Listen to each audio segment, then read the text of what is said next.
Hello and welcome to the Genuine Learning Blog. My name is Melissa Galasso, and today we are going to talk about a brand new FASB proposal. This proposal is a pretty targeted proposal looking at a very specific area of focus related to equity securities that are subject to sale restrictions.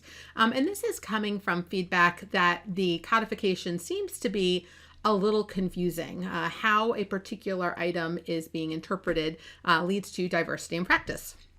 So this was issued on September 15th and comments are due November 14th. So again, pretty targeted area, so pretty short turnaround time for our comment letters. And again, as I mentioned earlier, there is an issue regarding the unit of account when these equity securities are subject to contractual sale restrictions, how that impacts fair value, in particular, the unit of account and whether or not that impacts the fair value measurement. And this specifically looks at an example. There's an illustrative example where there's interpretation differences there and whether the effects of the contractual restrictions that prohibit the sale should be considered in measuring fair value. And so some people apply a discount to the price that adjusts to something similar. So they'll take an identical equity security that's not subject and they will adjust it. Whereas other stakeholders said that the discount would be inappropriate based on topic 820. So first off, we do get a new definition. So they do define what is a restricted security here.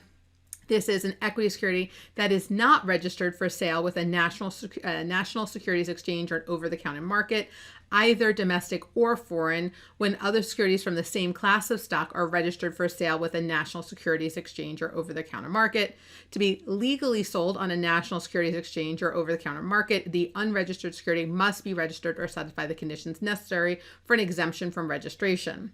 An equity security is no longer considered a restricted security if the conditions necessary for an exemption from registration have been met, even if the security remains unregistered.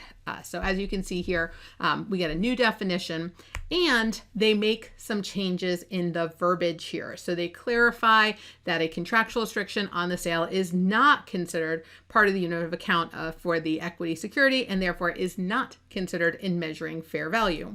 Now I will say this is not something that is consistent. So there are 7 people who sit on the FASB board and this was a 4-3 vote. So very slim margin here. So when we look at this, you might want to also read the basis for conclusions, because in the basis for conclusions, you can see the dissenting opinions here. So you can see that it says, although a reporting entity must be able to access the market, they do not need to be able to sell the particular security or a particular asset or transfer the particular liability on the measurement date to be able to measure fair value on the basis of that price. So that's in the extant standard. But what they added was in bold here: an equity security that is subject to contractual restriction that prevents the sale does not prevent an entity from measuring fair value on the basis of the price in that market. Rather, they must measure fair value on the basis of the price of the market based on the value of the same equity that's not subject.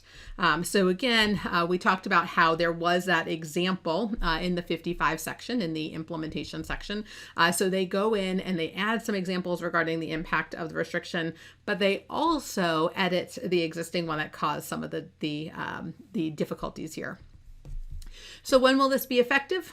We don't know. Obviously, given the 4-3 vote here, I think it would be important for them to take the feedback. So if you have a particular belief or you believe that potentially the dissenting opinions are more appropriate here, again, a 4-3 vote is pretty tight.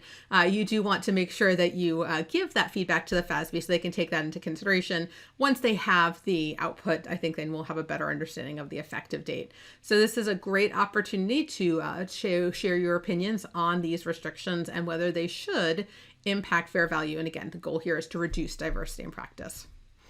All right, so that's a wrap for today's Genuine Learning Blog. I hope to see you on a future blog. Have a great day, guys. Bye-bye.